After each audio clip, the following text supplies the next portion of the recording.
Selanjutnya ada sebuah kalimat yang mengatakan begini.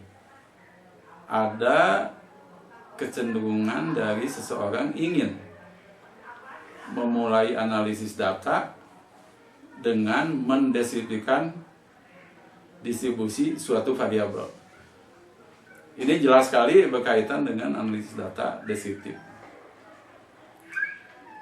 Misalnya dari keinginan seseorang tadi itu, misalnya seseorang ingin mengetahui berapa persentase sampel Anda yang berjenis kelamin laki-laki. Sudah pasti ketika bertanya tentang persentase dari sampel yang berjenis kelamin laki-laki, maka persentase itu biasanya relatif terhadap jumlah keseluruhan. Nah, ketika kita menulis misalnya bahwa persentase jumlah laki-laki di dalam sampel itu adalah 70%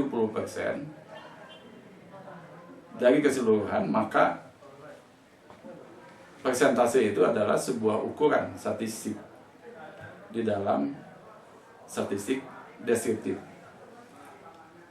Nah, tentu untuk yang lain sangat tergantung pada tujuan. Misalnya kita ingin mengetahui rasio. Misalnya begini. Rasio digunakan ketika kita membandingkan banyaknya laki-laki terhadap banyaknya siswa perempuan. Kembali pada contoh tadi, ketika sebuah sampel 70%, persentase sampel laki-laki 70%, maka persentase wanita dalam sampel itu adalah 30%. Nah, keduanya menggunakan persentase. Ketika kita ingin tahu berapa rasio banyaknya laki-laki dibandingkan terhadap anggota sampel yang berjenis kelamin perempuan, maka rasionya tinggal membandingkan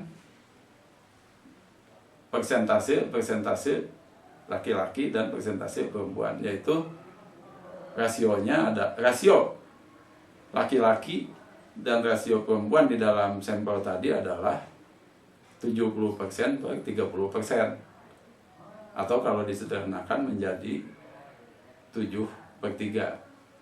Nah, itu statistik yang digunakan di sana, rasio. Ada banyak lagi, diantaranya rata-rata. Ketika kita ingin melihat seberapa besar rata-rata, misalnya skor dari ulangan matematika di suatu kelas. Kemudian di dalam statistika deskriptif bisa juga data itu disajikan dalam bentuk tabel, diagram, ataupun grafik. Nah, itulah statistik-statistik yang biasa digunakan dalam statistika dasar. Jadi, tabel itu sebuah statistik. Diagram itu sebuah statistik. Grafik juga sebuah statistik. Jadi, di sana data-data atau unsur-unsur yang berkaitan dengan statistika.